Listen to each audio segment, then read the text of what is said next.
Hello, and welcome along to the stream tonight. I hope that everyone is doing well. Um, in terms of what I'm going to be looking at tonight, plan for tonight is to look at the Chocolatey docs. So, for those of you who don't know, I have recently been doing quite a bit of work, me and the team, quite a bit of work on getting Chocolatey docs up and running. It's literally been completely overhauled. Even the nils, you can see here. Completely overhauled. It's now running on using static, the static website, static HTML generator that Dave Glick creates. It's all in GitHub. Run static as part of the build, and ultimately what gets generated is shipped onto GitHub pages and then fronted by Cloudflare. So all of that works really nicely. And what I mean by that is the build process is known. You know how to generate it. I'm just going to make this a bit smaller. The complexity comes in. Oh, that's the thing I should. While Nils is here, can you hear this? If I just go, if I go and type, can you hear me typing? I should need to clarify that can or can't hear my keyboard while I'm typing, and I'll tell you for why you can. Is it how distract on a scale of 1 to 10? How distracting is it? Because I got given a new keyboard, and I'm still. I don't know if I like it yet or not. But I've never had a mechanical keyboard before. But what I got given was a DAS keyboard, and I've been playing with it for the last week or so, and I don't yet know if I like it. It's taken a little bit of getting used to, but I might be on the brink of liking it, but I haven't decided yet. So if it's really annoying, I can switch back to my other keyboard. But I also thought it might be getting filtered out by the gain and the filters I've got set up, but maybe it's not. So if it's totally distracting, let me know and I can switch over. But the thing with the docs for chocolatey.org or for docs.chocolatey.org is once you have everything set up, it works great. But in order to get it to build, you need to have the right version of .NET Core, you need to have the right version of Node, the right version of Yarn. You need to have the right version of all these things, and it can be complicated when you feel it's not a problem. Okay, that's good. It becomes a problem when you maybe have to have something, you want to do something different. So the way I started playing with it is through GitHub Codespaces. So I did a bunch of videos recently, so up on YouTube under my account. Yeah, what my. But if we go into here and my channel and we look at playlists, then I recently did a contributing to the documentation site. So what I did here was I attempted to show how you can contribute to the Chocolatey docs by either making a modification directly through GitHub UI, using github.dev to contribute, making a local clone of the repository and installing all the dependencies, or using GitHub Codespaces. So the GitHub Codespaces one is really quite clever in the sense that it literally is going to Codespace. Once you've got access to Codespaces, you click on New Codespace, and what it will do is in the background, it will create you a running instance of a container, and then it'll map or a volume for all of the code, and then that thing is running in the cloud, and it's really cool. Now, I can't stress enough how cool this is, but effectively what it's doing is behind the scenes it's created that container. It can created it in just a few seconds at that point, And what we've got at this point is I can run preview.sh. So preview.sh is our entry point for the building of the docs. So if I run that, what it's going to do is it's going to use the container that it just created for me. It's going to run yarn install, it's going to run gulp install, or it's going to run the gulp file that we have for all the dependencies. And then it will run the static build, which generates all the docs for us, right? It's really cool, right? Now, what it hasn't done, or what it's doing behind the scenes, is the container that it created for us is one that's affectionately known as the kitchen sink. It's got lots and lots and lots of build to already installed on it. And the great thing is that it happens to have all the things that the Chocolatey doc site needs in order to run, right? And that's important because I want it to just work. I don't want to have the problem of, oh, it works on my machine, but it doesn't work on my colleague's machine. I want to be able to say, well, it'll just run, right? Or it'll just build. And that's the beauty of using a container for this. And the one that just so happens to run is one that's called the kitchen sink. Now, ultimately, what's going to happen, and this is where the other magic happens, is that once the static preview step finishes, what static does is it spins up a web server and it says, well, I'm going to stand up the running instance of the doc so that you can do it. And then what this GitHub Codespaces is going to do is it's going to pop up a little message here saying that there's now a preview server running. Do I want to view it?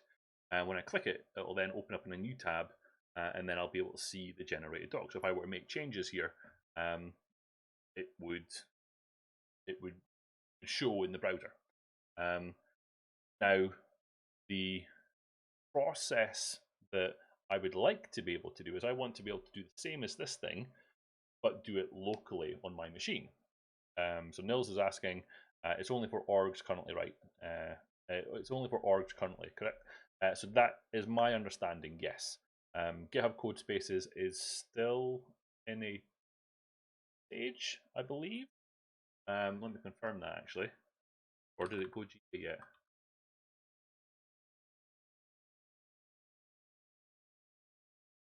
Here.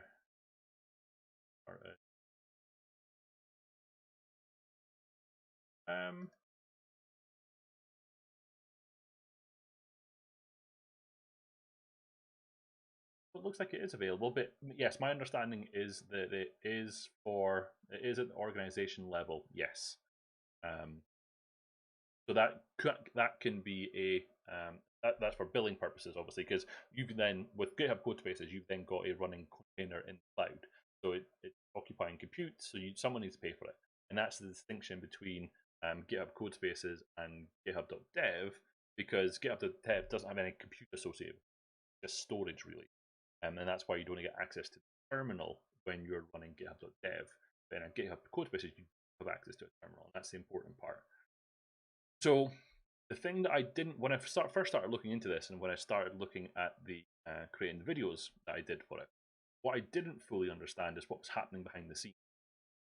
So back to that thought. So now it's saying open in browser. So if I click open in browser, what it's then going to do is it's then GitHub Codespaces has then punched a hole through to my running instance of the container that has the static web server running, and at this point, this is the preview version of the site. So if I were to go back to here, for example, and input in US text.md, currently it says what is Chocolatey. So if I put my initials name at the end of it, if I hit save at that point, because static preview is essentially monitoring the input files, as I make changes to the docs, it's then kicked off the static process again, and then after a little while, what would happen normally is that this would automatically be because there's a connection between the browser and static processes running in the background. Because of the hoops that had to be jumped through in terms of taking running static web server out of the container through the internet to my browser, that connection doesn't quite work. So it doesn't automatically reload in the browser, and that's fine. But what it can do, once I know that the build process is completed, I can come back to here and hit refresh, and I'll see the changes site. So it's a great way of previewing the site. So that's finished. So if I go back to here and hit refresh, then it's got the thing that I added in. So it's a great way of in the browser making changes to the code, seeing what it looks like before creating a pull request or making a commit. The benefit of using something like GitHub Codespaces is that I can be on my iPad making the changes because it's all done in the browser. But what I wanted to be able to have is the same experience, but running locally on my machine, right? Now, what I didn't understand that what was happening, and this is what I'm hoping to achieve tonight, is that GitHub Codespaces is driven by the presence of a dev containers, a .dev container folder, and then a .dev container folder that contains a dev container.json and a Docker file. Now, when I went up to here and I said opening Codespaces, because I don't have a .dev container folder or a dev container.json and a Docker file, what it did behind the scenes is it generated one for me, which is essentially to use that kitchen sink container that has everything contained on it. So what you can do is, so I'm going to close this one just to make it clear that so this is GitHub Codespaces going away, right, at this point. So GitHub Codespaces has gone away. If we go back over here and look at my profile, and we look at Codespaces, what we'll see is that I have a running instance.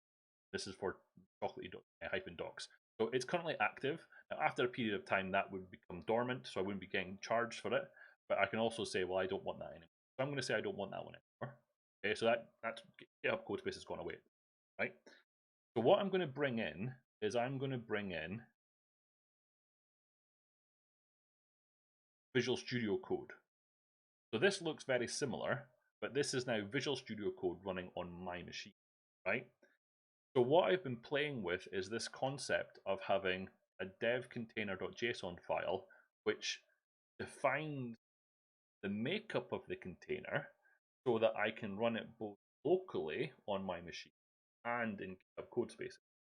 Now, the way that that works is through an extension that I have now installed. If I go up to extensions and installed one, then what we'll find is that I have a new one called the remote containers extension. So that's actually a meta package or a meta extension that actually installs three other things, which is the remote SSH. Oh no, sorry, I've got that wrong the wrong way. There's a remote development extension, which is an extension pack which has three other things in it. One is remote WSL, one is remote containers, and one is remote SSH. So when I opened the docs folder for Chocolatey in VS Code, actually let's do that process. I'm going to go ahead and VS Code again, and if I open it up, back to it. So I'm going to open up code on that folder. So with that extension installed, what it's going to do is it's going to say, well, what do you want to do? And one of the things it's going to prompt me is saying, well, do you want to reopen this folder in a container based on the definition of what's in the .dev container folder? So I'm going to like, well, that's exactly what I'm going to do. So Visual Studio goes away, it comes back again. And at that point, it's starting my dev container instance. And then what I can get is I can get the same experience that I get in GitHub Codespaces, but running locally on my machine. So once that finishes what it's doing, now I'm in the container. So at this point, I'm not on my machine. I'm in the workspace that's mapped to the docs folder.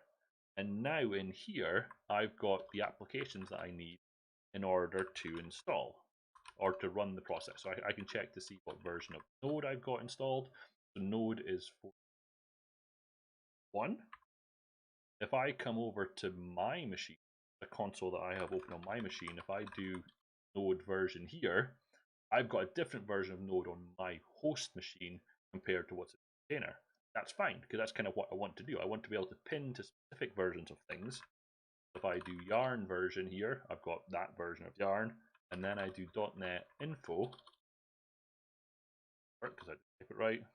If I do .NET info, then we'll see that I've only got one SDK installed, which is 3.4. If I go up here and I do .NET info, then I have a lot of other ones because that's my development machine. But this container is now constrained to just those things, right? Was it CLR? I don't know how to clear the screen bash, obviously. But if I then do the same thing that I was doing before, which was to run preview.sh, then it's going to do the exact same thing that it was in GitHub Codespaces, but locally on my machine at this point. Now, the thing that I think will then happen is that if I then check in that dev.devcontainer folder with that devcontainer.json and the Docker file, if I submit that and commit that into the repository, then when I do new GitHub Codespaces, it should use that one rather than the kitchen sink. And that's the thing I want to play with tonight. Because if that happens, then I have the complete experience. Now, all of this running locally is contingent on me having Docker Desktop installed, or I think I'm right in saying that there's a kind of thinned down version of Docker that's just like the service, but I've got Docker Desktop installed. So what it did when I ran that container, it created an image, which is this one here, and then it's running this instance in order to for what's happening right now. This static preview is happening with that container that was created from an image that was built when I opened VS Code on that folder. And I personally think it's pretty cool, right? So there's one thing I need to fix, I think, which is when this preview.sh finishes, there's some red text. I think the red text is because I haven't got a port mapping, which makes the thing not work properly. But I'm going to come back to that once it's. So I want to see it run, and I want to see it run in the browser. And then if that works, I'll do the same trick, which is what I did before, which was to modify one of these files. Let's just go back to the desktop file here again.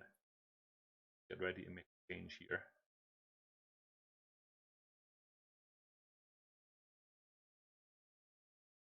And then I'll try what Nils has suggested. Clear to clear the screen rather than less.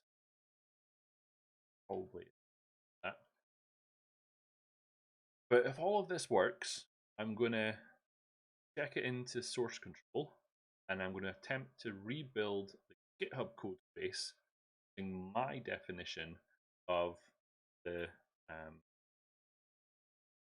dev container folder to see if it works both in the cloud and locally on the machine. Because that then opens up the potential for doing anyone who has Docker installed doesn't need to go through the palaver of installing Node, installing Yarn, installing .NET 4. They just have to run VS Code with that extension installed, and then everything works. So I'm going to say preview in editor, and then this is my locally running version of the website. And if I go back to, I'll pull this off the screen a little bit. So there's the red text I was talking about, but it's to do with the live reload server. And I think it's the fact that I hadn't mapped it. Because what you'll see here is that it's automatically mapped the port I said pre-browser, but I think I need to map it before it runs. If I go in here and I save that again, then in the terminal, the build process is kicked off again. But what I don't think will happen is that I don't think it'll automatically. I don't think it was able to establish the port mapping. But let's see what happens. This is very close. If this works, it's very, very close. And then the other thing I want to talk about is how I generated that dev container folder, because I'd originally thought it was going to be really hard, but the VS Code extension actually helps you in that process. So I'm going to walk through that deck once I know it's working. That thought. Stuff.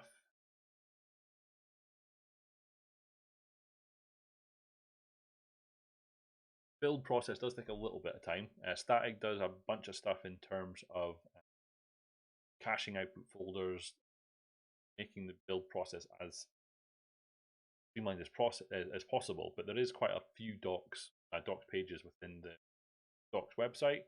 We do a little bit of manipulation in terms of having shared files. So there is a little bit of processing that needs to happen, but more about having a reliable process. Also, it did auto-update. So I wonder why that red text. There.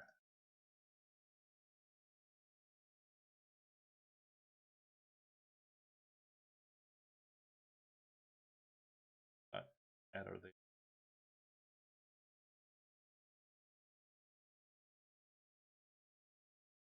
So let's talk about the first part of it. So the first part of it is, how did I generate that dev container JSON file? So if you walk up to here and you say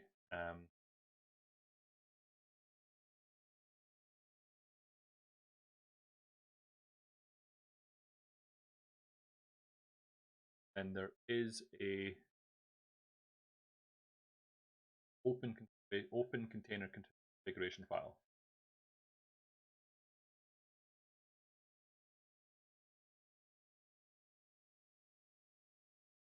Right? So that close my look.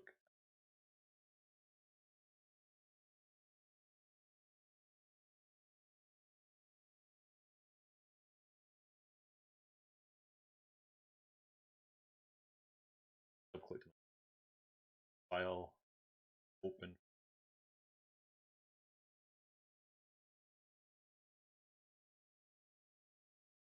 docs. Now what I'll say, don't want to open container, pops up, I'm going to say no to it.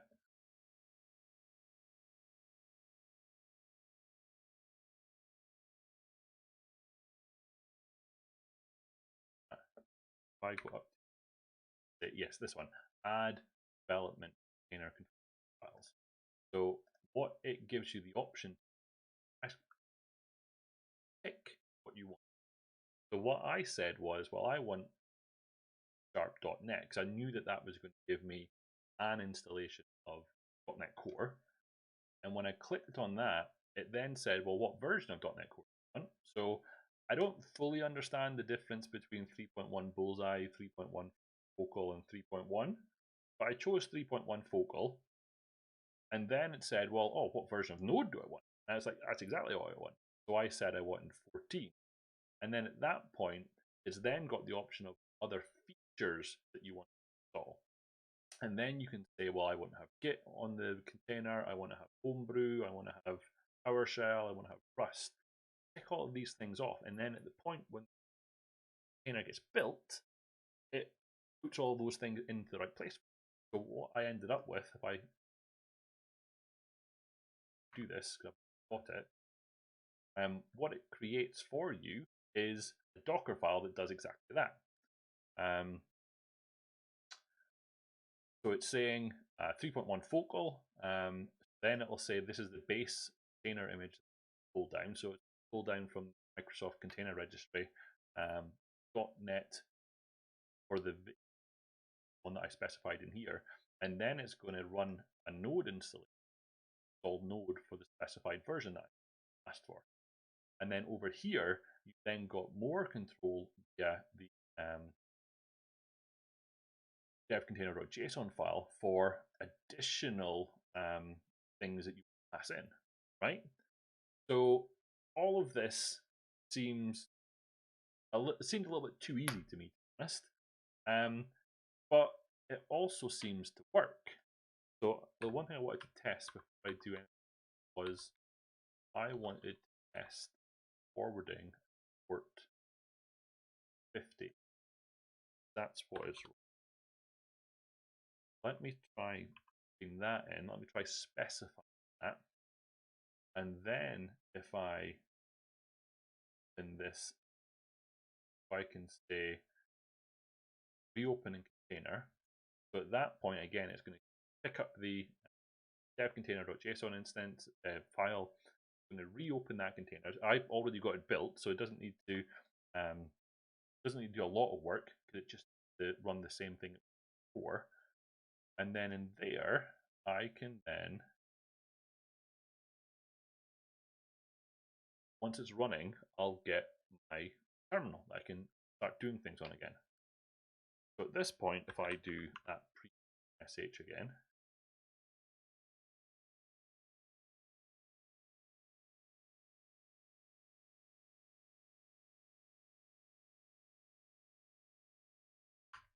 go preview sh, run that one more time, and I want to see if it still has that red text.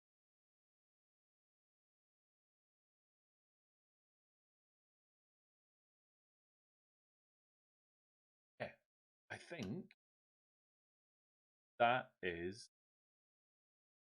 it. If I'm honest, now the one interesting thing that I did do was when I went up to pick the base container image, there is actually an option, the one that says here's the kitchen sink. Now the problem with that one, I tried it. I thought, oh, that's the one you'll actually see here. It's been disconnected now, but this one here was that base image. It was almost 10 gigabytes in size, so that's pretty much a non-starter. To ask someone to have to download 10 gigabytes is a little bit of a push. So with the image that I've currently got, it's still not great. It's a gigabyte, but it's much better than the one was before, which was 10 gigabytes. So I think there's possibly some optimizations that I could do by constructing completely my own Docker file rather than relying on base images. But I think a gigabyte is a good place to start. So, like Nils has answered my question. So, Focal is Ubuntu and Bullseye is Debian. Okay. I don't think I have a preference, to be honest. So I picked Focal, so I'm okay with that. I'm okay with that. I think. Again, we're going to wait for this, and if this works, I'm going to push it up, and then anyone who's got access to GitHub Codespaces, Nils, do you have access to GitHub Codespaces? Someone else to give it a try. I think you said last time that you didn't have access, but sadly no. So what we'll see straight away here is that this port automatically been mapped. It's already been mapped rather. So I'm hoping that that red text is not going to again, and it's just going to work. Browser again. Process pop up. But what you will be able to do, assuming you have Docker Desktop installed, if you were to clone the docs repository and you had that extension installed, be able to open it in VS Code and it would just work, and you could immediately start contributing to the docs, fixing all the spelling mistakes that are likely in there, and improving the Chocolatey doc. So I might get you to try that. Do you have Docker Desktop installed, or does anyone else in the chat have Docker Desktop installed in order to have a play? Great to get like a third party things as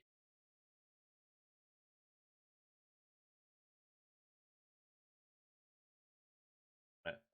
Section was again. It's called the extension chat. The extension pack is called remote development.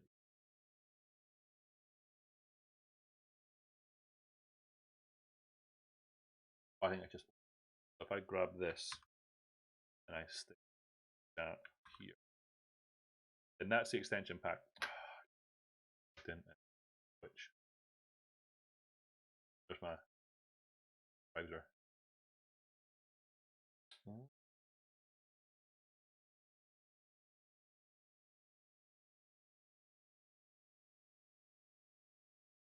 Text. Don't know what that red text means. Unhandled exception was location, net WebSockets, party close the party close.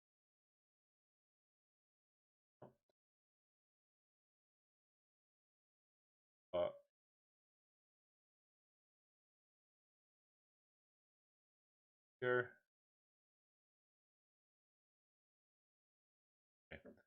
I don't understand why I'm not logged in at Twitch. Give me a second. And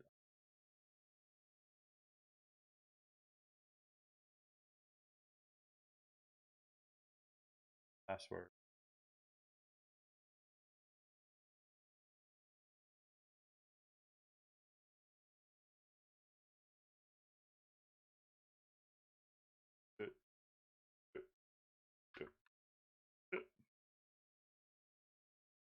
Okay. Right. Okay. Now hopefully there we go. So now that's the link to the back. Okay, so the red text is a little bit annoying, but I'm going to say that that's okay. And take that out again. Let's be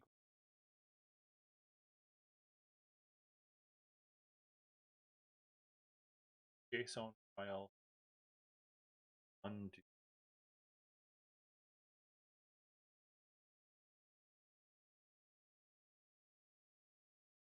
To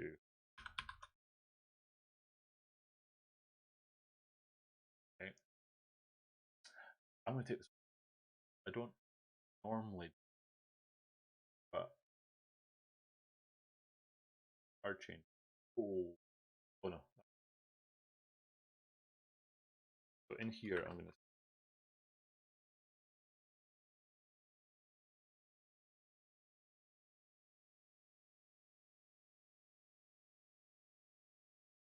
That could well be it, yeah.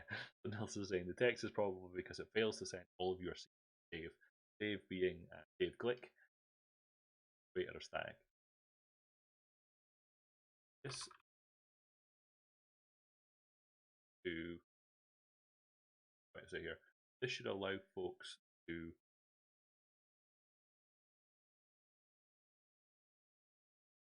both GitHub.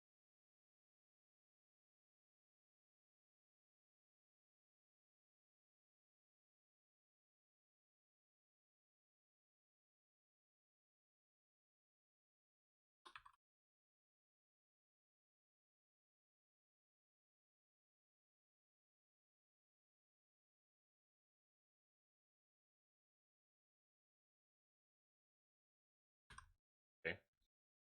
I'm gonna say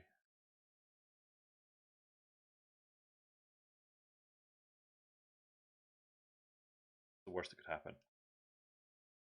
So let's commit that and it I'm off screen. Any changes haven't branch.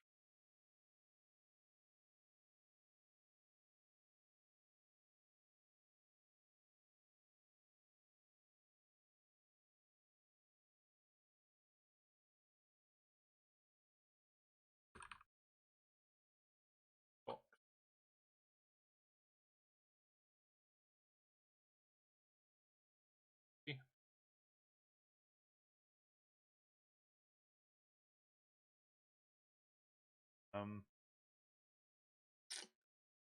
Not seeing anything on this side that would indicate that it might be my keyboard if it's when I'm typing at the same time as I'm speaking. It could be mechanical problems. I'll wait to start typing. Let's do there.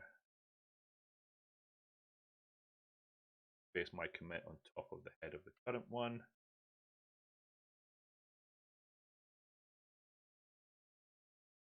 Okay. Sorry. Git push upstream. And what I'm going to do here's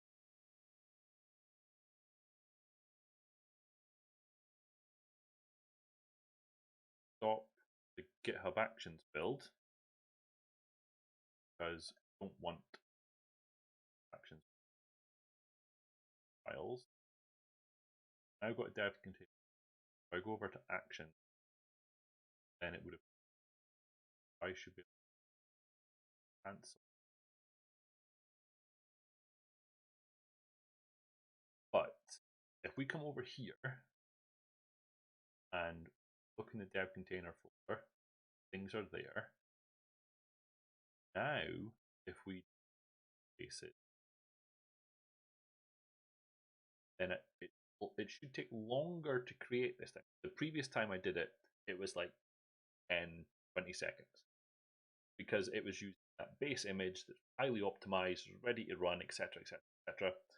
Now it's doing building of my specific stuff. So this process is a little bit longer to run. But once it's done, it should just work. This now it's doing the actual Docker build.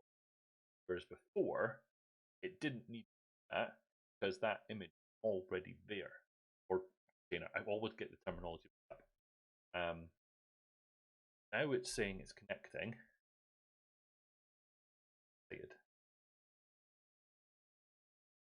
Oh, okay, so now it's opened up the GitHub Codespace in the browser. And what we should hopefully get is my terminal just about here. Then I should be able to do it before, which is preview.h. Jürgen's saying that he's also having sound disturbances. Sorry to hear that, Jürgen. I'm conscious. I'm going to make a point of not typing at the minute. Just if it happens, green at you too. I'm going to see if it happens while I'm not typing. Because if it don't have one within the next couple of minutes, then it's a good indication that it's something to record and the audio gate filtering that I'm attempting to drown out the background noise. So if it doesn't happen while I'm talking here, then that could well be it. So again, this is now running custom dev container, not the kitchen sink one. And all of this works, then that should mean that anybody wanting to contribute to the Chocolatey Docs website should be able to run that dev container instance locally on their VS Code and the remote containers extension.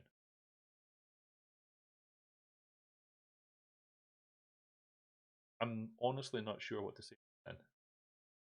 I don't think I've changed anything from a setup perspective. Now I have updated to the latest Streamlabs OBS, and that happened just before I came on Steam.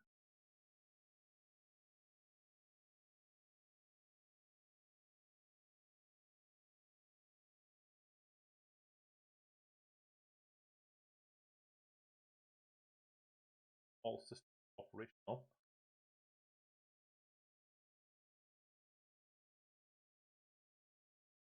Sure, what to say there then. Hope it's not causing too much of a problem. I'm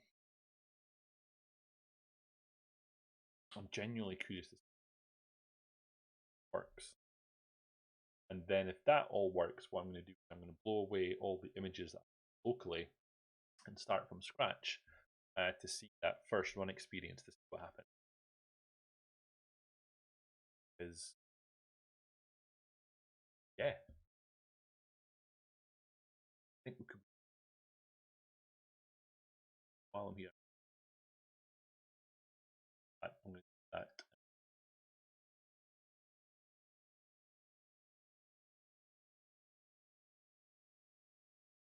And the flip side of this, I'm wondering whether I should take the Docker.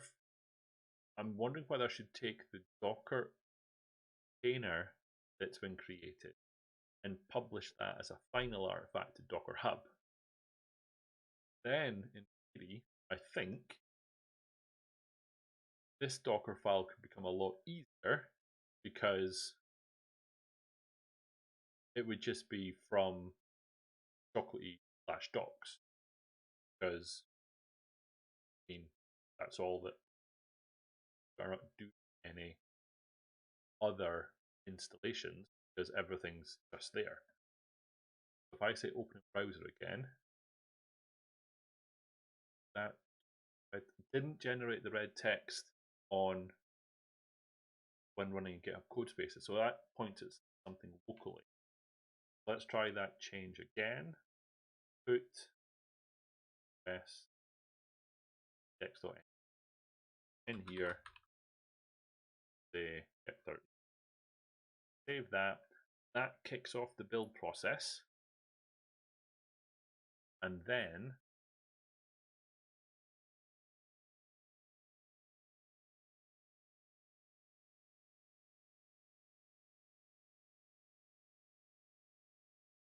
is the other interesting thing about all of this that I learned last weekend. So last weekend I did a last weekend? No, don't know. I took part in the Scottish version of Hacktoberfest, so a local user group essentially that does a talk specifically around the Hacktoberfest competition event just last week. It ended last week. So in there, Brett Miller was talking about all of this sort of stuff, and was saying that within the devcontainer.json file, you can add additional things, or what extensions folks and so on. There were extensions specific helped with the generation, dating, contributing to the docs, then of chocolatey.org. Then I could specify what those are in this devcontainer.json file. When the image is created, those extensions are automatically available within VS Code and the workspace locally on VS Code when you're. That was quite an interesting one. I thought it was a interesting thing to think about. If I then refresh again, yep, they're beautiful. Okay, so final test then. I'm going to close VS Code here. So close, stop current space. That in more minute. Space. Okay, fine. Close that. Close that. I'll bring back in desktop. In here, I'm going to stop that running there, and I'm going to say, don't want you anymore. Then I'm going to go over and I'm going to run. Right? That's me back to a clean state. If I come back over, close VS Code, and then I'm just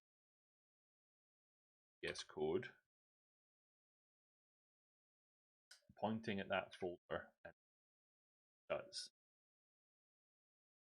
Because at this point, I don't have a Docker container, but it's going to ask me to open it. Reopen in container, yes. And I'm wondering if I get the error that I got when I first started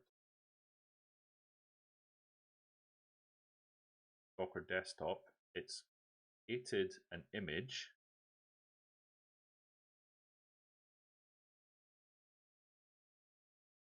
Created an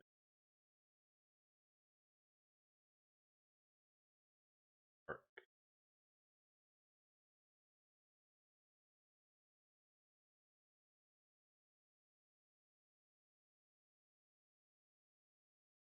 I'm pleasantly surprised, but I'm also not. That's the so.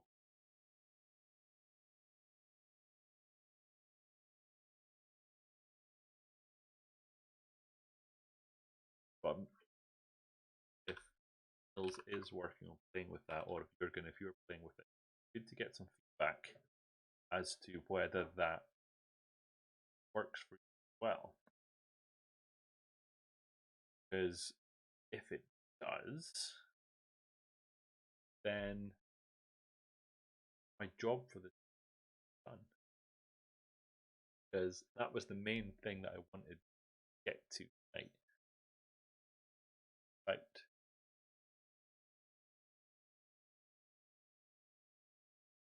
Might have a think about what other extension and installing on.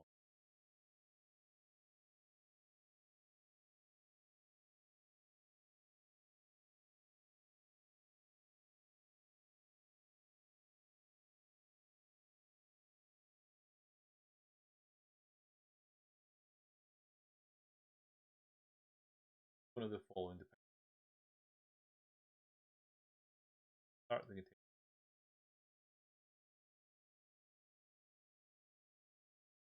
Oh, it's for HTTP.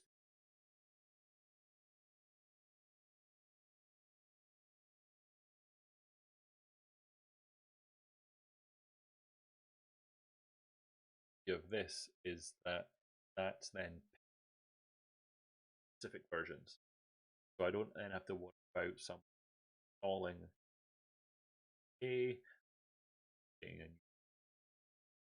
all of that is form of major version that one as pointed out.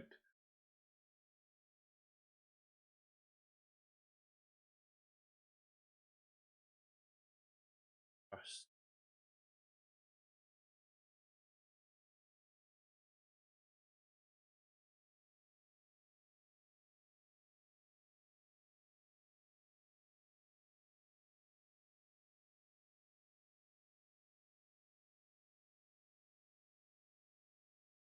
because this is where I could optimize. Because this is doing certain things I maybe don't.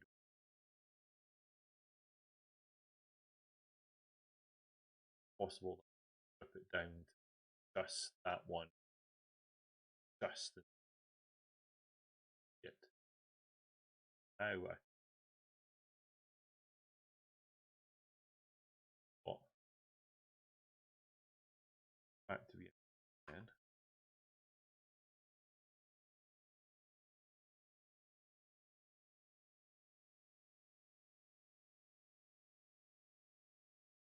having, for example, the markdown lint.json file, so it would have markdown lint extension. I'm having problems.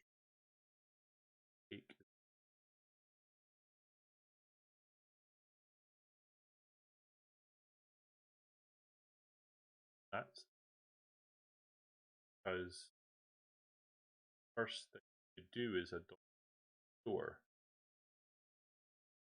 which should put should look at the .NET JSON file, installs it. That's a little strange. What's your setup? What machine are you on?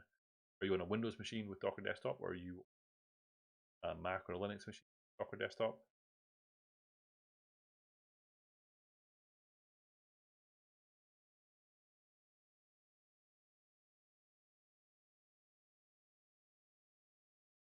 Colleagues are on Windows. Probably test this on a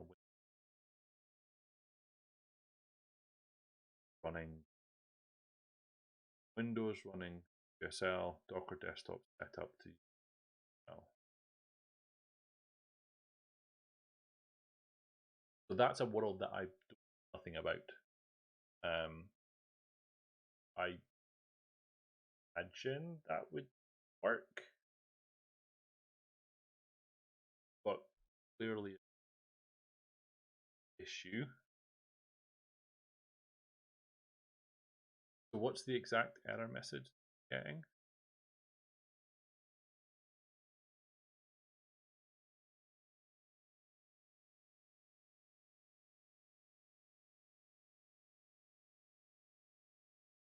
Not sure what the problem was. Does that mean it's now working? That would be.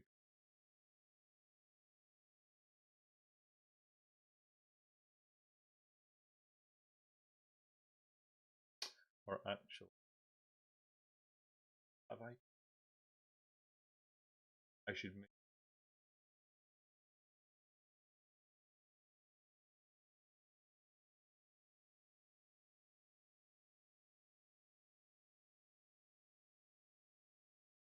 There.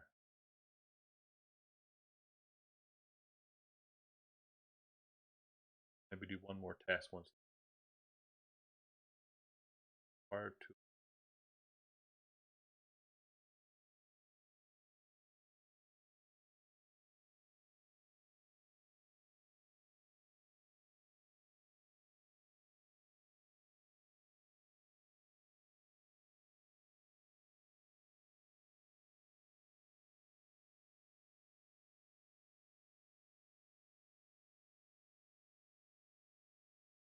Finish. Let me let this run through time, and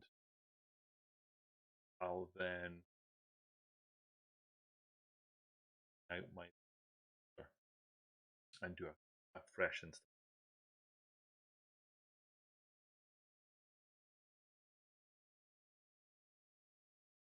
Browser.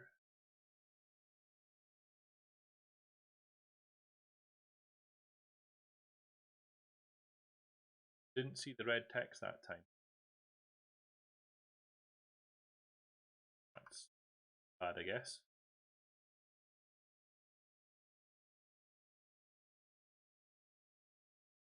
Oh, it was there when I closed it down, though.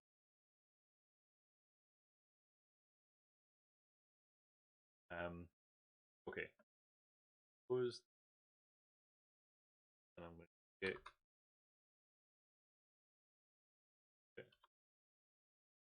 Yeah, get.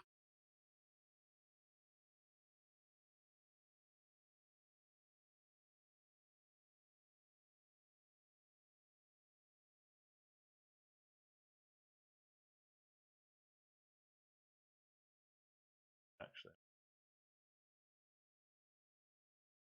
There.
So now I'm at a clean repository.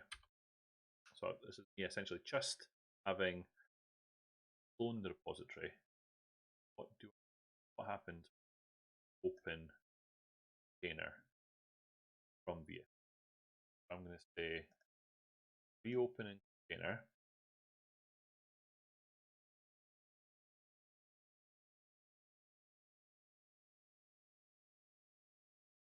Stuff.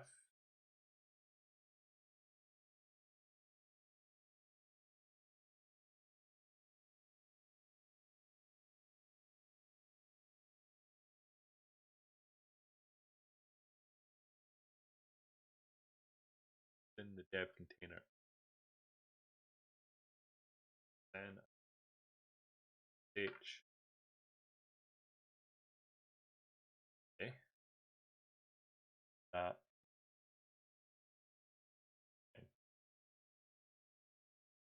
So Nils is there and he can hear me. Were you able to run the dev container, Jurgen, if you're out still? Get some clarity that works. Especially on your running on Windows WSL Docker desktop.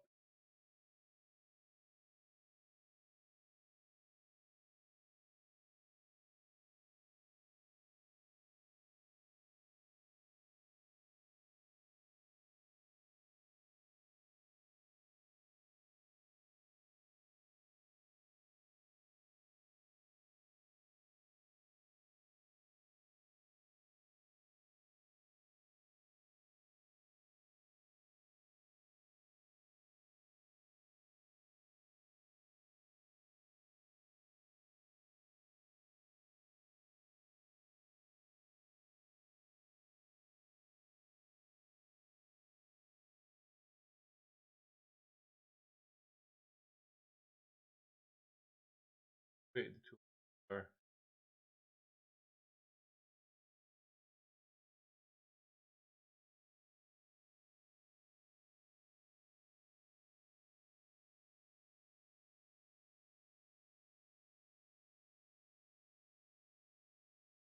this a little bit creating.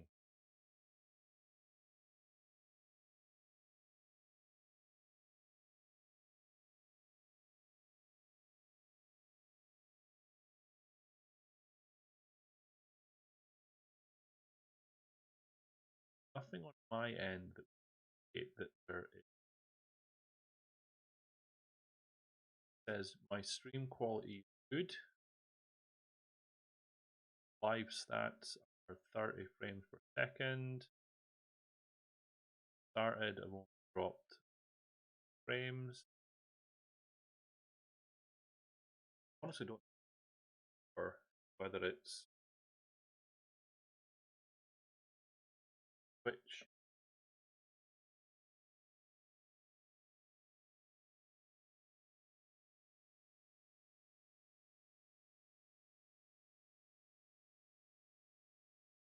problem. So it could well be me,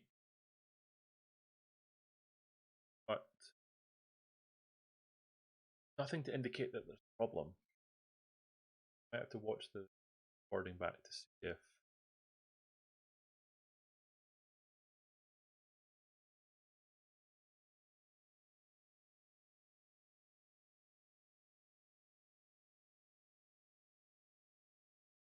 I might go back to the stream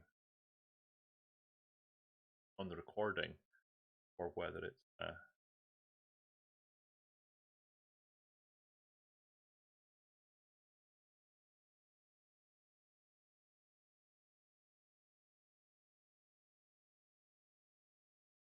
I'm not aware of any previous. Always ports of all quite good. Now I am that's something that has changed. I am using a different USB or USB hub for my mic, but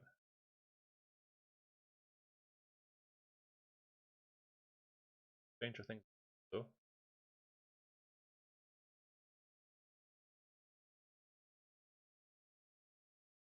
Then I've been on this Zoom calls and work meetings, like run hub, so that either. Let's maybe here. Let me know. Turn this off and this off. Does that make any difference? I've made some changes, and let me know if that has any effect on the choppiness. I'll keep talking, but let's wait and see if this has any impact. Nils is saying he can hear me currently. It would be good to know if I do drop out like I was before after I've made those changes. And Jurgen, if you could do the same, that would be good. So currently it's still restoring all of the node modules that I deleted as a result of getting back to a baseline. Jurgen saying, I think you sound better now. So what I effectively did there was I went into my OBS settings for this mic, and I removed, or I turned off some of the filters. So I've got a noise suppression, I've got a noise suppression filter, a noise gate filter, and a gain filter. Now they were there because sometimes when the heater that I've got here in the background is on, it can be distracting. But it's maybe the fact that it was clipping too much of sound. So maybe that's part of the problem.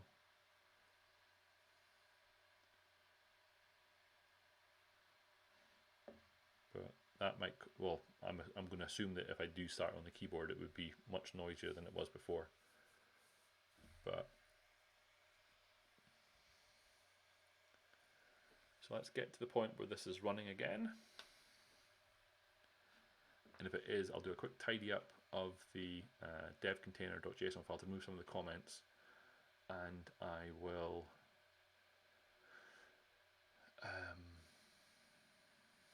add in a couple of suggested extensions, one being the markdown lint extension, and I'll have a look through my other extensions to see what other ones might make sense to have in there. And I'll push that up, and then I think that'll be it for the night, because I've got done what I was hoping to get done.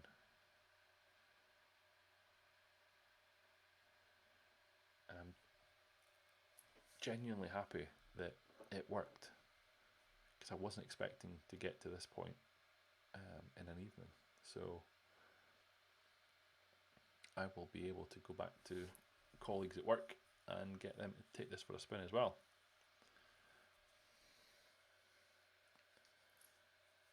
So it's now at the static preview portion.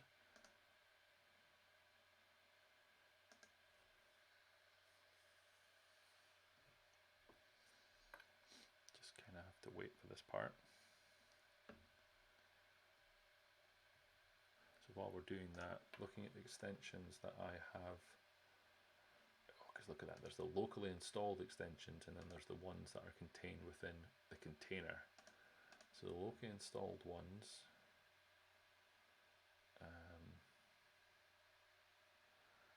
this is how it looks for me. Let me have a look.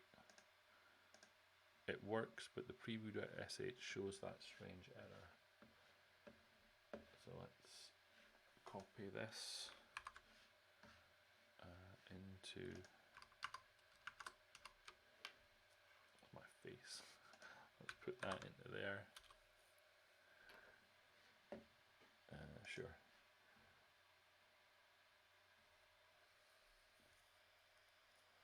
Required command was not provided.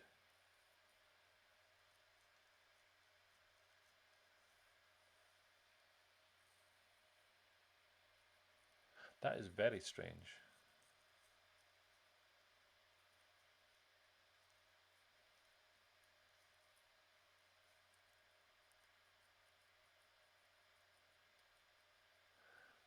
at that terminal, no, because at that terminal, can you do a .NET -- info nils and let me know what comes back? Required command was not provided. Because the preview.sh has just got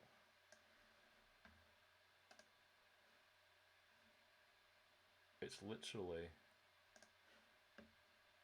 just that. .NET tool. And it has got restore as one of the available commands. What is all that? You need an add filter. I probably do. What, all of this stuff? Yeah. What should I be using? I've never had an add filter. I've never used one, to be honest. So, what do you use?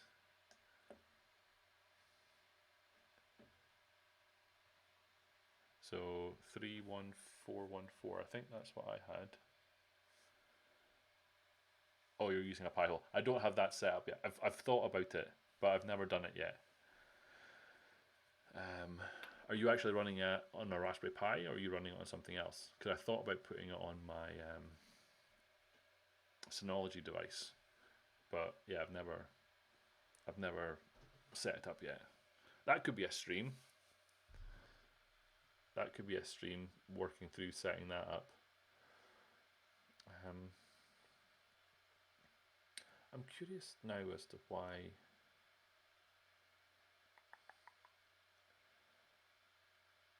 required command was not provided.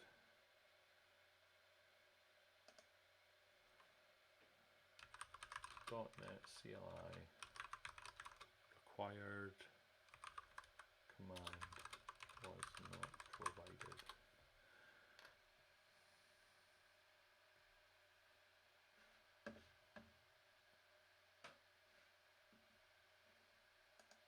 There is a troubleshooting article about it. Required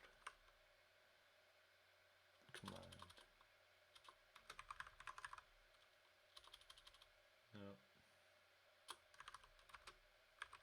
No, that's not a very helpful error message at all. So if you, at that terminal then, assuming that the preview.sh has completed and errored out, if you just run .NET tool restore, does it work?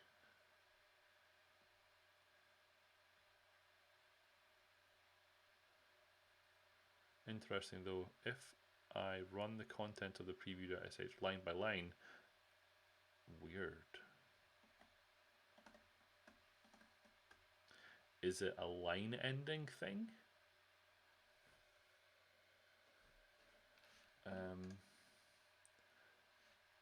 Though that the line endings of that preview.sh are, it's LF.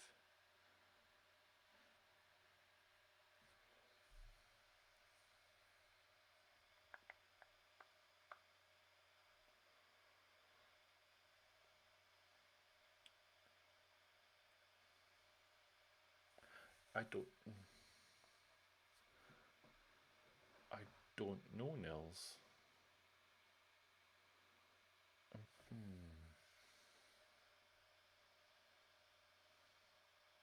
I don't know. Because I'm assuming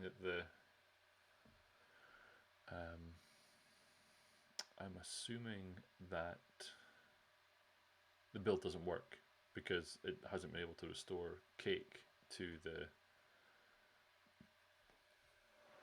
folder. So I'm assuming that the clean task, well no, because it's running the setup. So how is it able to, weird, okay. Very strange. Okay, I'll maybe get one of my colleagues to try this tomorrow as well and see if they see the same problems. Because if I do preview and editor now, it works as expected. So that's good. And then if we go to docs.chocolatey.org, then what is Chocolatey? Happy days. Okay. Then we see that red text again. Don't know what's going on. I might have to speak to Dave about that one. But if I come into here and we close that down, I was going to go through my extensions to see what other ones I thought would be useful.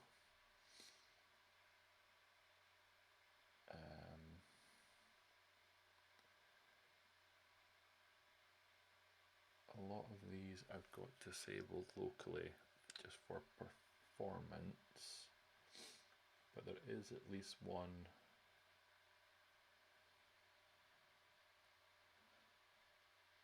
oh, what's the issue there? Install and devcontainer. Let's say I want that one. Did that update my?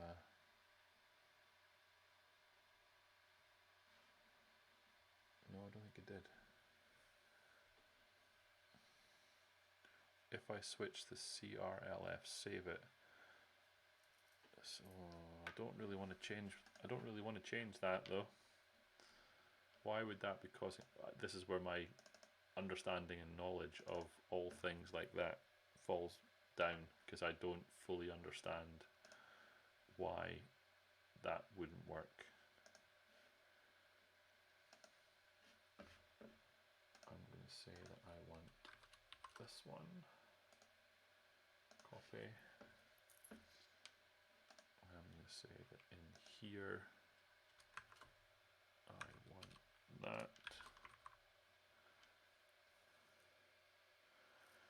A Windows Wizzle.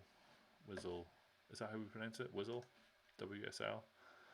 I'm going to grab that, what you said in chat there, in case that comes up. Don't need the markdown table of contents because we don't use that anymore. Markdown table formatter, that could be useful. I'm going to say that we want that one too.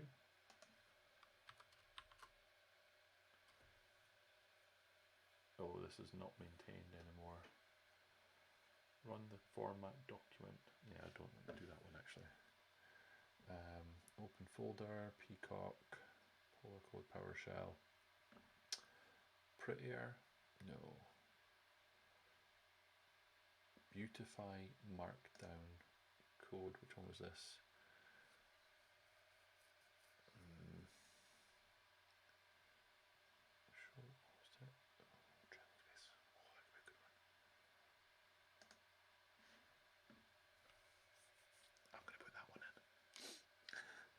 So I've got a thing about trailing white space on all things. I want it to show up red when there's trailing white space. So I'm going to say that I want that one to be installed on my container as well.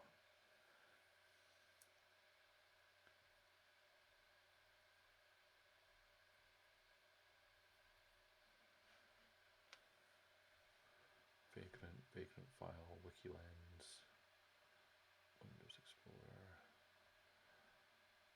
So I think those would be the ones to start with. Live share. No, I don't need that.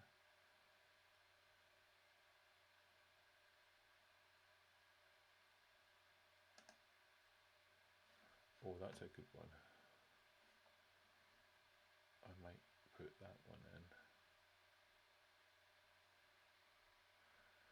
Yeah. I'm going to put that one in.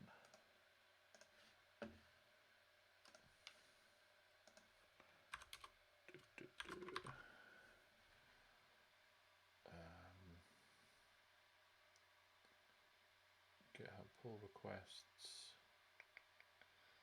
No. Git history. Git blame. No, I don't think we need those in.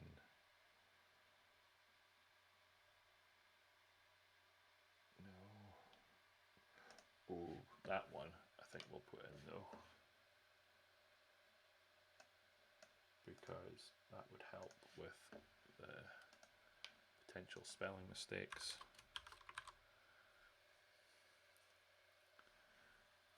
Clip image, that's my own one, or that's Matthias's one. I don't think we need that one in though. Cake, C#, bracket pair. I think this is kind of built in now. We don't necessarily need that one anymore. Deprecated. VS Code icons, Vim, remote desktop,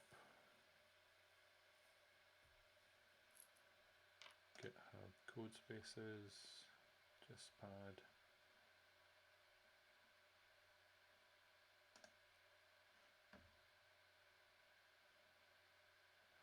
No. Ooh, oh, that one could be useful actually. Add suggestions and autocomplete for emoji in VS Code. I think that one would be useful because we do use some emojis on the site. So let's put that in. That'll be the last one. And we'll save that. And also saying, I cloned on Windows and the content of the folder is mapped into the container. So the line endings might have been CRLF to begin with. This might be a problem for Bash on Ubuntu. So I guess this is a problem that will only happen on Windows local usage of the container and not in Codespaces. And Nils is saying it sounds much better, by the way. Okay, so I'll have to play with that filtering that I've got going on and see if I'll still listen back to the recording to see if there's anything obvious, or to see if it's going, yeah, based on what you're saying there though.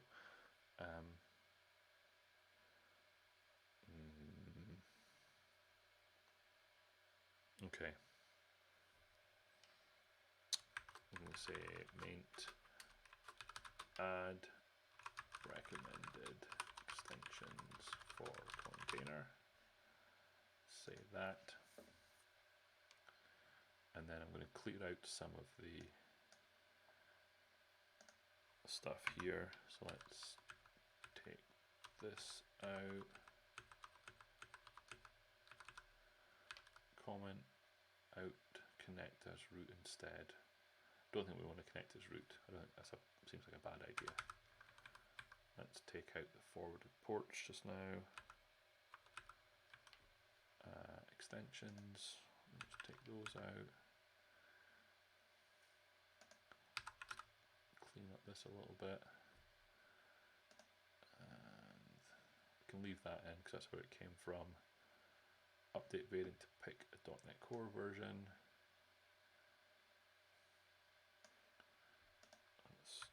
That's fairly obvious what it's doing there. And then let's have a quick look at the Docker file. Take out this. There we go.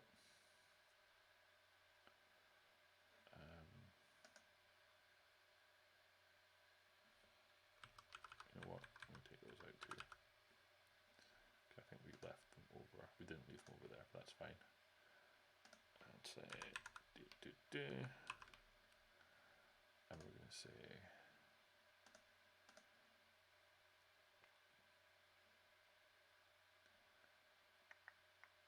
I'm debating about whether leave that part in. Okay, and we're going to say maint remove unnecessary comments. Let's delete that.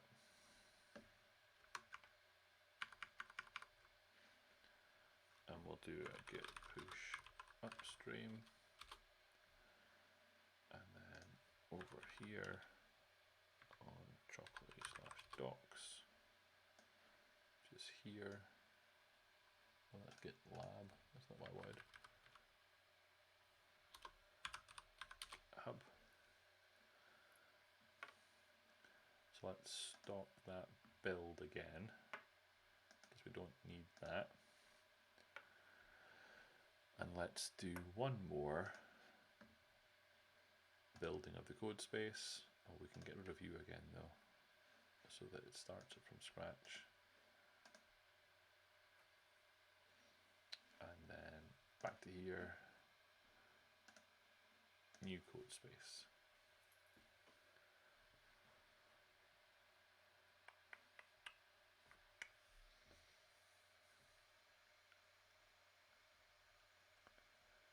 Maybe should have seen how long it takes.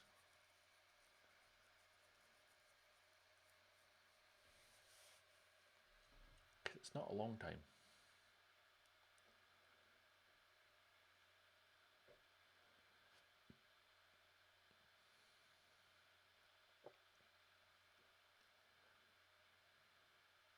Container built. I mean, that was less than a minute, to be fair.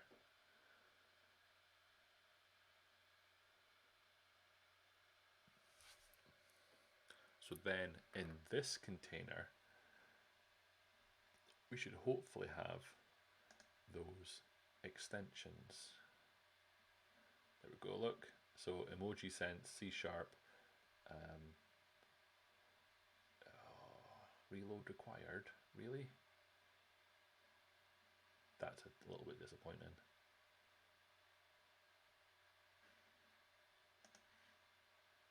I never put that in. I wonder if it's pulling through some of my things as well, as I'm signed in.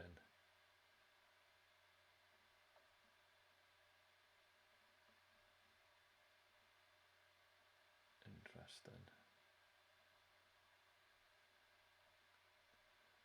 Be interesting to see if someone else,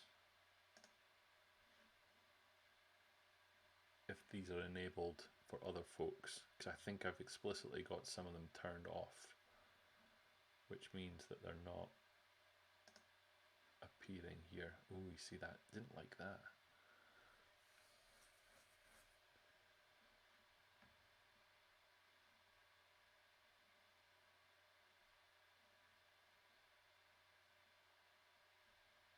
Yeah, some of these, I think some of these are pulling through from my syncing of, oh no, it can't be, because it's, am I signed in or am I not? Interesting.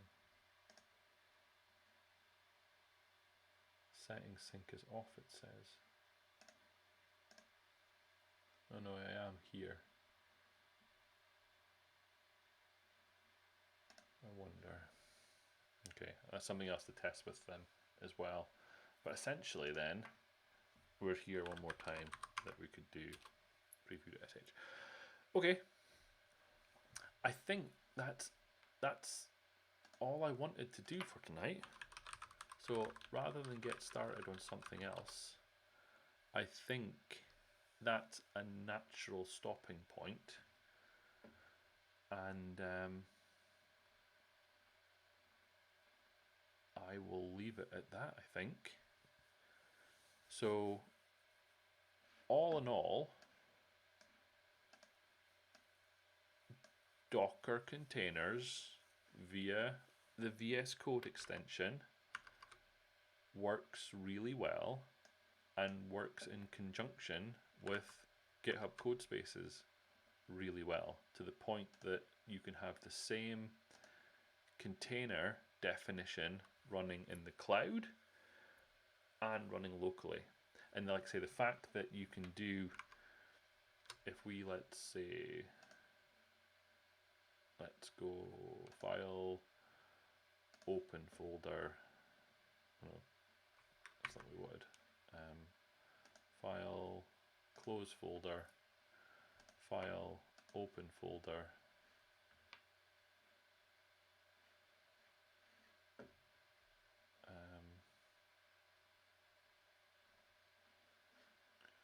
who is, oh, I see what it's doing, sorry, because it's still, I was like, what's it doing? Couldn't figure out what it was doing, but I see what it was doing now. file, open folder. If we just go in here and say temp, new folder, VS Code test, the fact that I can go in here and then do add development container configuration files, and the fact that I can say what do you want, and you can say there's more as well. So there's Debian, Docker, Docker Compose, Kubernetes, Ubuntu. If you're doing Azure Bicep stuff or Azure Ansible, that's the GitHub Codespaces one. So that's the one that is almost 10 gigabytes in size. But you can pick any one of these. So if I wanted to get started with, I keep meaning to do it, but if I wanted to get started with Rust, I can click on that one, and I'm assuming Buster and Bullseye is the base Linux distro that's used. I'm going to say Buster, and let's say I wanted to have Git so that I can do some work on it, and I want the GitHub CLI, and let's go with that. So I'm going to click Go Gadget, and I want the latest Git. Then it's created that dev container definition. I could say reopen this in container, and at this point, once this is up and running, I should have a fully configured, ready to go dev container ready for doing Rust development. Now I know little to nothing about how to do Rust, but getting started with Rust programming language. How do you do a hello world?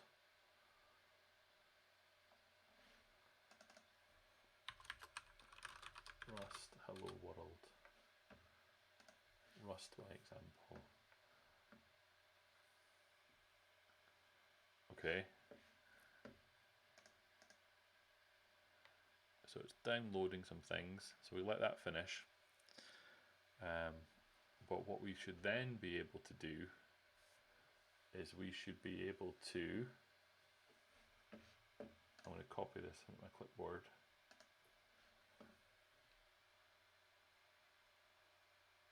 And I'm going to see if this works. And if it does, if I get my work colleague to try this tomorrow, if all of this works, I'll be able to do the same on both blog.chocolatey.org and chocolatey.org, so that each one of those could be built and compiled both locally and on GitHub Codespaces. So let's just finish this. The layers of this particular image seem to be a little bit bigger. There's more stuff going on in it, but we'll let it continue on. But in terms of a brief recap, what we did tonight is we looked at using a dev container folder along with a devcontainer.json and a Docker file to take direct control over the Docker image stroke container. Again, terminology, I never quite understand which way around it is. Took direct control over how that is shaped, so that when we run GitHub Codespaces, we get that specific definition, and then when we use the containers remote or containers development extension, then we can do the exact same thing locally as we do in GitHub Codespaces. So that whole process of folks having to install Node, install Yarn, install the specific .NET framework version, all of that goes away in favor of what's directly specified in the Docker container. And from everything I've seen, I mean, it works on my machine. Nils had at least one issue where it wasn't, something with the line spacing wasn't quite right. Need to maybe figure out what's going on there. But other than that, it seems to just work. But but I'm curious about. I want to finish this part off now as well. I don't know how much longer it's going to take. There's maybe one more layer that it needs to get. It needs about another 70 meg download. In terms of next week's stream, there is a lot of work that needs to be done in Cake. So with this out off my plate, I think I would be transitioning to look at some Cake stuff, specifically Cake Bakery. And if I don't get to that through the week, that would be the focus of next week's stream probably, to get a new release of Cake Bakery out, which compiles for .NET 6 ahead of the next release of Cake. Because if we don't do that, then the bakery extension won't work with the latest version of Cake, which we don't want to have, obviously. So need to play with that and see where we get to. So it's got the image now. So the image has been completed. So it's about a 2 gig image almost. So it's a little bit bigger than the previous one. But that will hopefully give us another running instance of a container. Well, now it's installing Git. I would love to see what the files contain to then be able to know. I think I saw that there was there an option in here for inspect? Yeah, it tells you all the different layers, what it does. So we are at the point of doing Git, which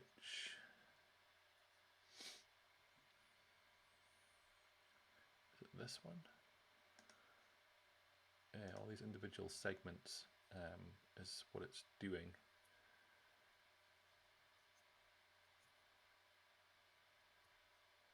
But this is the part. Yeah, this is the part I don't understand. Is I don't know how a feature translates to an actual. This is the command.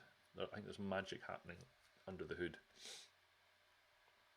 that I don't fully understand. But that's all good. I'm sort of shoving in time now, but I'm genuinely curious as to what this process feels like when you pick something else up.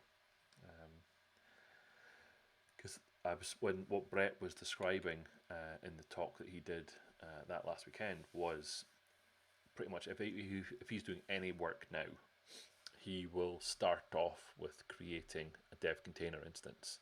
So rather than pollute his system with this version of PowerShell or this version of .NET Core, everything starts work in a dev container, which just makes it easier to switch between things. So there's a lot to be said for that, I think. It certainly changes the mindset of how you get started with something. So I maybe shouldn't have said Git for this one. It seems to be taking quite a while. But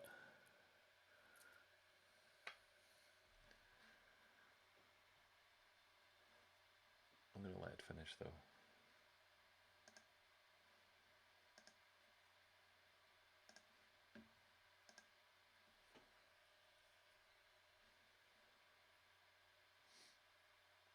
But it's a whole new world of stuff. I've never really played with Docker before. It's only in the last month that I've actually actively started using it. The main reason being that there's been some work in the Chocolatey community, specifically by the Cake is a Lie community member, who's been looking to fix some of the known issues with running Chocolatey on Linux or a Mac. So he's been working through some of that issues, and what we're effectively working on is getting to the point where we actually have an image on Docker Hub, which is an officially built version of Chocolatey running on Linux, and then you can use that depending on your workflow. So that is something that he's been working on, and I've been helping him. And it's only through that I've really been playing with Docker, even a little bit. Nils is saying I removed the clone of docs and recloned from inside the WSL, which fixed all the line endings. Now the error's gone and everything is good. Okay. Don't fully understand the distinction of what you did there, but good to know. I'll take another screenshot of that so I can speak to the likes of Corey, who's just joined the stream. So at this point, Corey, what we've got running is I've defined a dev container definition, which will mean that you can run the docs website, or you clone the docs repository, you spin it up in a dev container, and then it all just works. So rather than having to have specific versions of Node or NPM or Yarn or .NET installed on your machine to get the docs website running, you just spin it up in the container via VS Code extension, and it just works. So that's been the focus of the stream tonight, and it's been working. So now I'm just actually playing with other stuff, just to see what the process is like. But I thought, I'll mess around and say that I'm going to do some Rust development. So I went through the creation of another dev container specifically for starting with Rust, and I was going to attempt to create a Rust file. So I should be able to go in here and say, what did I call it? hello.rs, and then in here I'm going to put my Rust, and then Rust analyzer failed to discover works with. I'm not too concerned about that, but if I go in here and then do Rust C hello.rs, I'm assuming that that's going to compile it. It's generated a bunch of files, and then if we do hello, oh, look at that, I've just done my first Rust program. Hello world from, oh, I think I was in the wrong place, from get13. Let's save that, let's compile it. Don't know what all those random files that it's creating are. And then, oh, look at that, I'm a Rust developer now. But all of that was made possible via this closed remote connection. All of that was made possible via this add development configuration files, where you can control, no, hold on, oh, I need to have something open, do I? File, open folder, let's create another new one, temp, second test. So if we do that and then do that same operation, then you get the option to say, well, what dev container do you want to start with?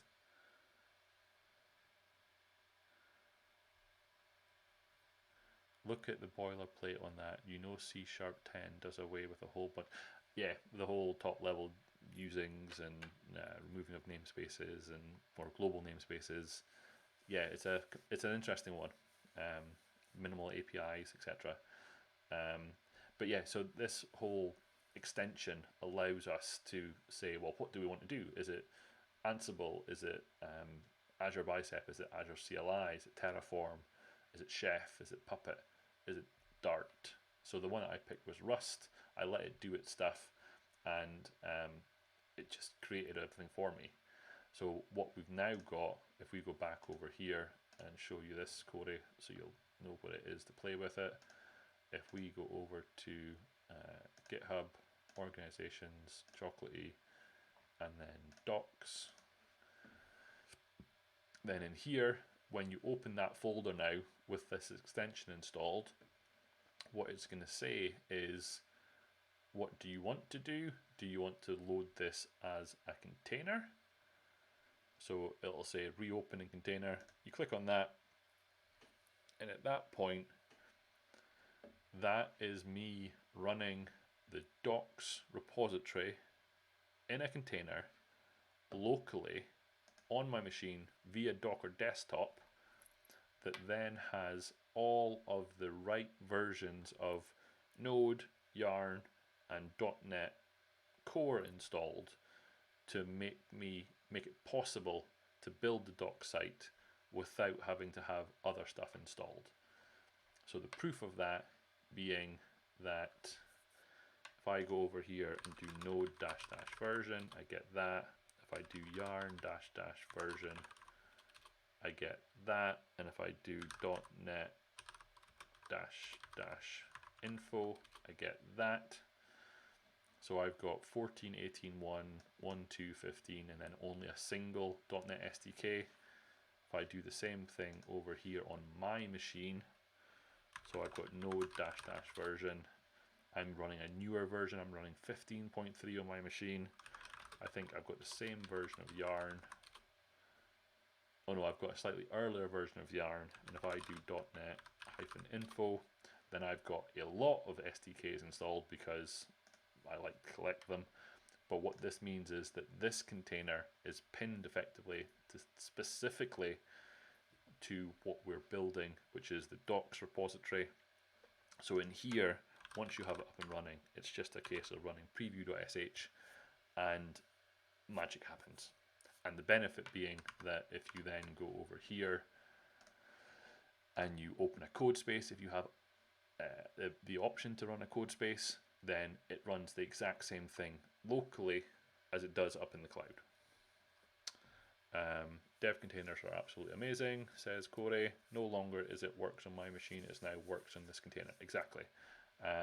So we've taken ownership, or I've taken ownership of what's in that container definition by the creation of this .dev container folder, and I'll probably end up doing something similar to the blog repository and to chocolatey.org repository, so that we can, if those diverge, then we can again have specific versions for each of those as we need them.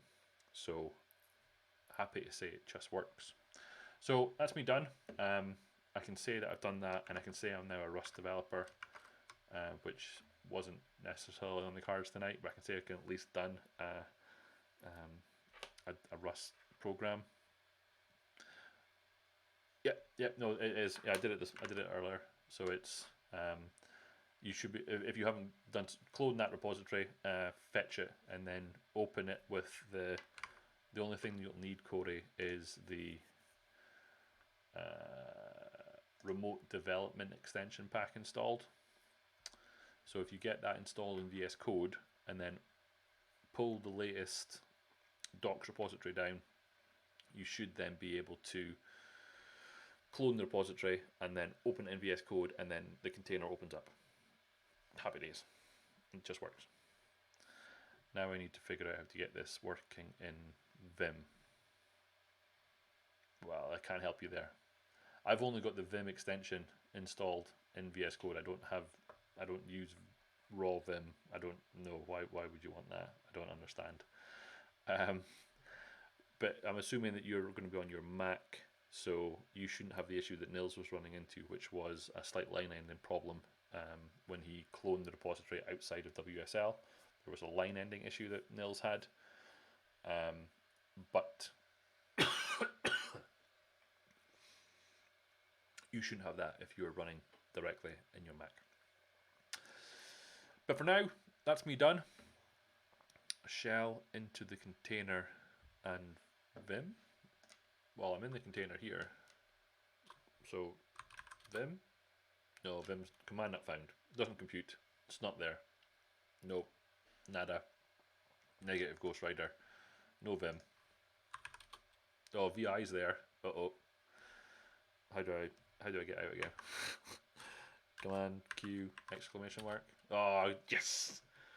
Yes. I mean, that would work. VimConf last week had someone talking about remote development with Vim, so might watch that. And VI is there, so you could do VI, what's it called? input enus index dot md. I don't know why you want to do this, but you can. So obviously you could go into here and put this on the end and say stuff, but I don't even know what I'm pushing anymore. Where's the undo button's not working? I don't know what's up. I'm broken at this point. I've forgotten how to get out now. Out. Don't actually know what I'm doing.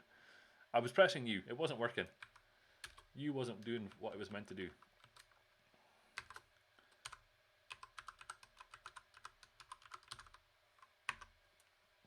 Oh no, it did there. Oh, it didn't. I don't know. Colon Q exclamation mark. Hold down your power button until the computer shuts off. It's the only true way to quit. So I can say that I toy with it. So I have the emulation running on the VS Code, so I can do certain things. Well, I just deleted a line. I deleted 2 lines. But that's about the stretch of it. Anyway, that's a squiddle. We need to stop for the night. That's me done. Thanks for hanging out tonight. I do appreciate it. Corey, if you do play with that, if you clone it and run it, let me know if it works for you. I'd be interested to know. It just worked for me, and it eventually just worked for Nils. So it would be good to know if you have the same experience as well. But for now, I'm going to say that that's that. So thanks for hanging out, and hope to see you next week for some cake bakery is the plan for next week. So talk to you all later. Bye bye.